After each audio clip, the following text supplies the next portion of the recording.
Hey y'all, it's Siobhan Muir. Welcome back. Today we are going to start the holiday baking, which can encompass things like turkey as well. But right now we're doing cookies. And this is one of my most beloved recipes because I used to make these for people for like exchanges, and they wouldn't last. People would take these cookies and go, oh my gosh. They don't even last in our house. They don't last in our house. And the only modification I've made, well actually I've made two. I've decreased the sugar because it turns out when you use all the sugar plus the chocolate chips, it's too sweet. The other thing I've done is I've made it gluten-free because... So, Enough said. Enough said, yeah. So the only difference I have is these are gluten-free, but because we use our favorite flour, which is the Bob's Red Mill 1-to-1 baking flour, it's gluten-free, it works just fine. The key is just following the recipe, and they're actually really easy cookies. Now, at the end of this recipe, they suggest a chocolate drizzle over the top. They're sweet enough. You don't need the chocolate drizzle. Now, that's the fancy. If you want to do that because it looks good, more power to you. But in terms of the practical way of getting the good cookie at the end, you don't need the drizzle. I didn't even realize they had drizzle. Yep, the original calls for drizzle. Recipe to follow. Except that I didn't print that recipe, so I have no idea how to make the although you melt chocolate in either in a double boiler or with a little bit of butter, and then you drizzle it over the top of the cookies. But again, these cookies are sweet enough, tasty enough, you won't actually need them. Okay, so what do you need first? The recipe calls for 48 chocolate kisses, Hershey Kisses. We use the dark chocolate, unwrapped and left in a bowl. Now, I've done this recipe enough times that we usually get between 56 and 54 cookies. So we always make sure to have extra kisses unwrapped because nobody wants to do it the last second. And there's exactly 58 in there. Oh, there's 58 in here. So we might have a few left over. Then you're going to need 1 cup of butter, which is 2 sticks. I'm probably going to put this in the microwave to soften it even more because nobody wants to spend all this time trying to... What she did, yeah. You'll need a quarter of a cup packed brown sugar and a quarter of a cup white granulated sugar. Then you'll need a teaspoon of vanilla extract and 2 cups of flour. And we don't use Hershey's, but you need like a cup of mini chocolate chips. This is really important because this is how you make your chocolate chip kiss cookies. So what we will start with is the butter because otherwise, you know, you have to do the flour, and I don't want to do the flour. Do you want to do the flour? Not really. You want to do the flour? Okay, so you want this to be room temperature, and it is, but it's been really getting cold here in Cheyenne.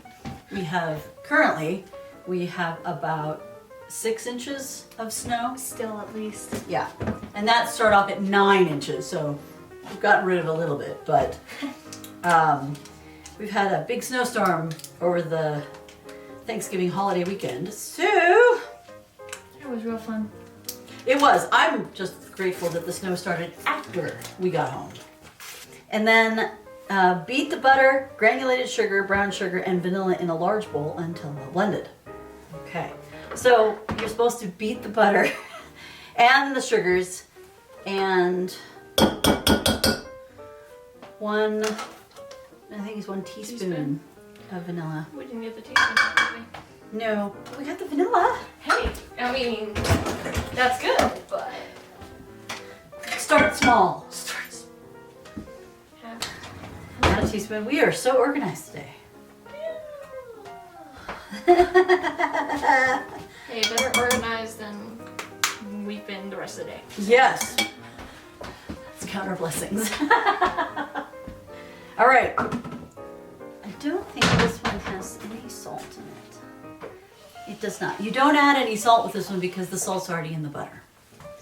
All right, so then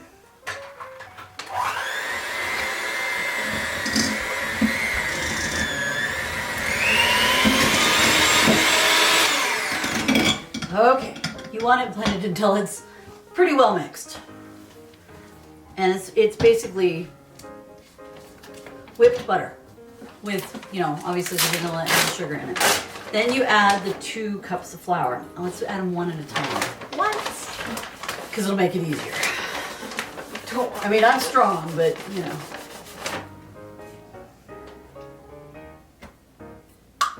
And also then it doesn't go poof. That could be fun. Yeah. She doesn't think so.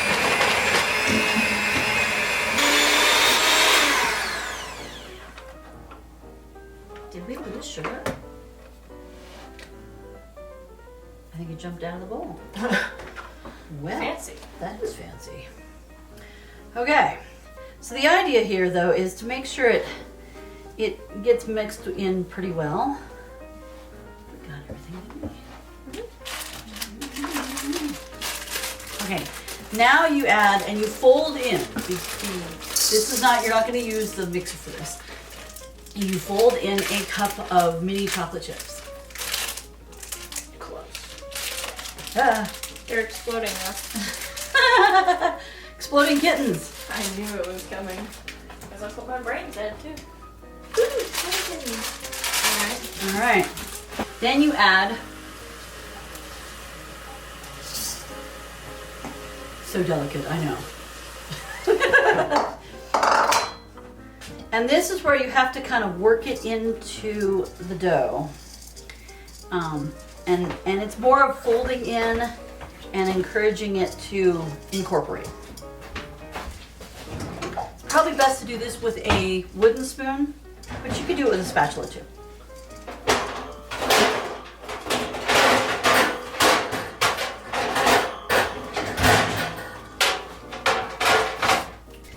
You're going to end up with a dough that looks like mini chocolate chip dough. It's really, okay? 190, 191. All right, 375 Fahrenheit is 191 degrees Celsius. So you set your oven at that. And in the meantime then, while that heats up, you can make the cookies. And this is where things get interesting. Make sure your hands are clean. Yep. So what you do, you take a little bit of dough. Not that much. Maybe even a little less. You fold a chocolate kiss in the middle. And then, and if you have a little extra, take it off. Roll it in a ball. Do we want to put... I think it'll be fine if we just cook them on there. I'll just Okay. wash the cookie sheets out. That's it. That's the extent of it. So you take a little bit of, and if you want to, you can spread it out. Stick a chocolate kiss in there, and then just close the dough around it. Roll it in a ball. One thing. Like I said, this usually makes about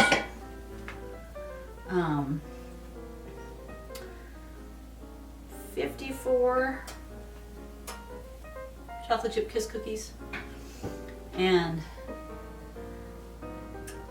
oh, I should probably, maybe I need dough. Do they need dough for that? That's important.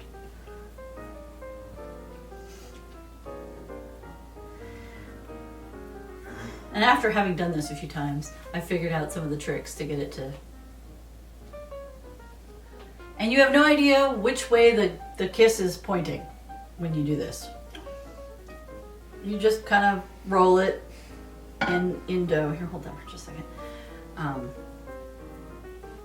And then you just close the dough around it. The nice thing about this is that when they bake, the kiss gets warm, right? And it kind of melts, but it doesn't lose shape. It's amazing. And it's kind of fun too, because then when you bite into it, you find this shape in there, and it just bakes like this. The thing about gluten-free, though, this version is with the other cookies, you know, if you press down on them, they were fine. These, they kind of smush.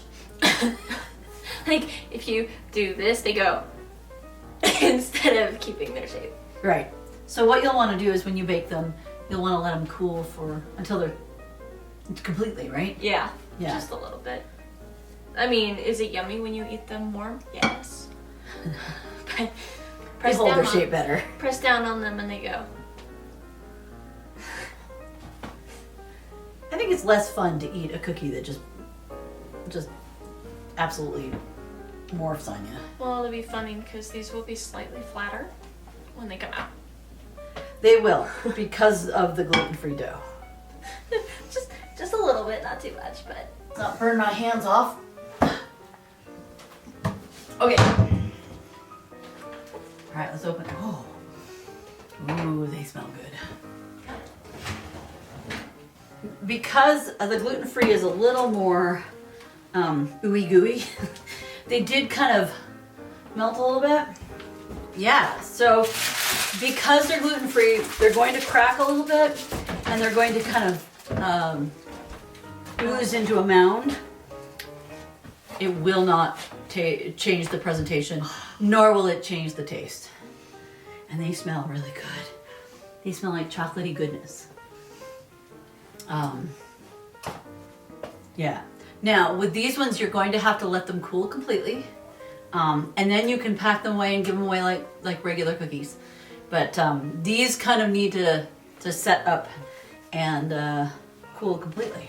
This is what you get. And the neat thing is you can give these away. You can either bake these for a party so that people can take them at the event, or you can do them we did it for dessert auctions, where you make them up and then you can do them for like as gift exchanges or stuff like that.